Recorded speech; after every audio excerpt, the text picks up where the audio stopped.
Naitwa Kilichimbiko. Yes. Mimi nimeoleka huku na kazini yake. Na mwenye amekufiwa anaitwa Kelvin Mwenda. Tumeamka tu asubuhi tukapata yuko. Okay, sawa, poleni. Bibi yake alikuwa hapa yesterday. Hata yule ni dada ya huyo ni sister wa huyo wa hapa. Sasa bibi yake alipokuja na akachukua vitu, ndio akasema yeye maisha yake imefika mwisho. Kuna watu walikuwa wanaongea na wao. Sasa si wakakaa tu, walikuwa hapo digital, alafu akakuja huku home, akaenda huko kwa kazini yake, akatoa chakula akakataa. Sasa walipokuja asubuhi wakaona hakuji. Sasa yule alipokuja kuangalia tu akamwona amejiweka kitanzi. Sasa ndio akaitana zote tukakuja sasa. Bibi yake alikuwa, unaona sasa alichukua vitu zote na kaenda. Sasa akasema maisha yanakuwa mangu. Mangu mbona alichukua kila kitu. Unaona nyumba haina kitu. Alichukua kila kitu akabeba na tukutu na akaishia. Kwa vitu ni zako. Na huwezi mkataza. Si hata akienda akirudi atarudi na watoto wake tu hapa. Sasa tufanye nini? Kuna. Asante. Hakuwa na akili ya shida. Separation ndio imeleta hiyo shida yote.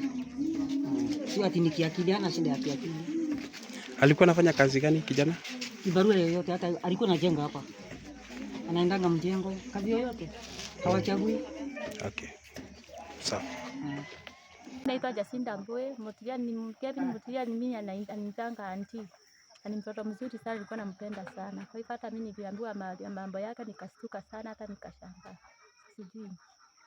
Kwa majina naitwa John Kamau na mimi ni mkazi wa hapa, na huyu kijana ambaye ameaga ni tuseme kama mimi ni babake mdogo, na ni kama walikuwa wana profeshana na bibi yake. Ilikuwa ni safari ndefu tuseme, na kuna wakati bado alikuwa anasema ati ajiua, na si mara ya kwanza kusema hivyo, na si mara ya kwanza sisi kuongea na yeye kujaribu kumadvise yeye na familia yake. Sasa ndio jana ikafika, bibi akasema ati imefika mwisho, amevumilia ya kutosha. Ndio sasa akachukua virago na akaenda. Sasa hapo ndio sasa huyu kijana aliona kama maisha yake imefika mwisho.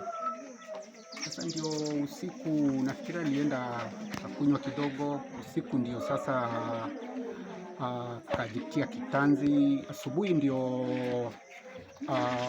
marafiki zake walikuja. Vile walikuja kama kumwangalia, wakakuta amefunga na ndani, kumuita haitiki.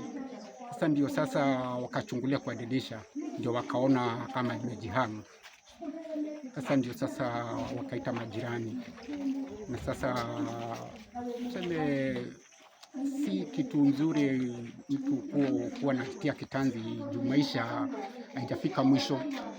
Bibi akienda si kusema ati maisha imefika mwisho, anajikakamua, anaanza maisha tena. Tuseme ni huzuni kubwa katika hii kijiji, maana ni kijana ambaye alikuwa mdogo, familia yake ilikuwa ndogo, na bado alikuwa na future. Sasa tusemeaje? Mungu ndiye anajua yote.